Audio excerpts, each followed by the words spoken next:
السلام علیکم۔ حضرت ابو ہریرہ رضی اللہ تعالی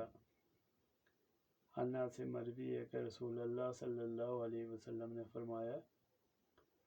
کہ جس شخص نے ایمان کے ساتھ شریعت کو سچ جانتے ہوئے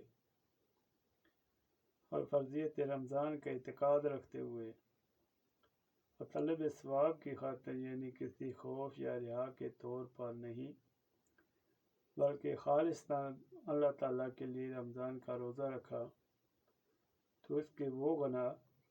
بخش دیے جائیں گے جو اس نے پہلے کیے تھے۔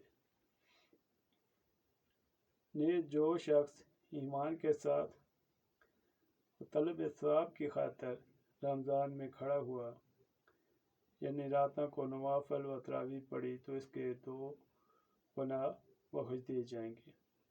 جو اس نے پہلے کیے تھے۔ اس طرح جو شخص شب قدر میں ایمان کے ساتھ یعنی شب قدر کی حقیقت کی ایمان اعتقاد رکھتے ہوئے اور طلب ثواب کی خاطر کھڑا ہوا اس کے وہ گناہ بخش دیے جائیں گے جو اس نے پہلے کیے تھے۔ صحیح مسلم و بخاری کے الفاظ ہیں اور تشریح ہے۔ رمضان میں کھڑا ہونے سے مراد یہ ہے کہ رمضان کی راتوں میں تراویح پڑھے، تلاوت قرآن کریم اور ذکر اللہ وغیرہ میں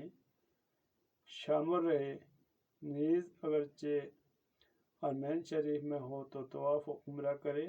یا اسی طرح دوسری عبادت میں اپنے آپ کو مصروف رکھے۔ شب قدر میں کھڑا ہونے کا مطلب یہ ہے کہ شب قدر میں عبادات خداوندی اور ذکر اللہ میں مشغول رہے، خواہ اس رات کے شب قدر ہونے کا اسے علم ہو یا نہ ہو۔ منظمہ تو اس کے وہ گناہ بخش دیے جائیں گے جو اس نے پہلے کیے تھے۔ کے بارہ میں علامہ نودی رحمۃ اللہ تعالی فرماتے ہیں کہ مغفرات یعنی وہ اعمال خیر جو گناہ کو ختم کر دینے والے ہوتے ہیں، ان میں صغیرہ گناہ کو مٹا ڈالتے ہیں اور کبیرہ گناہ کو ہلکا کر دیتے ہیں، اور اگر کسی خوش نصیب کے نامہ اعمال میں گناہ کا وجود ہی نہیں ہوتا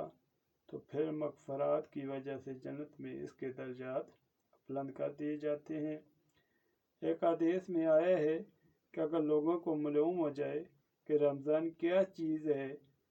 تو میری امت پھر تمنا کرے کہ سارا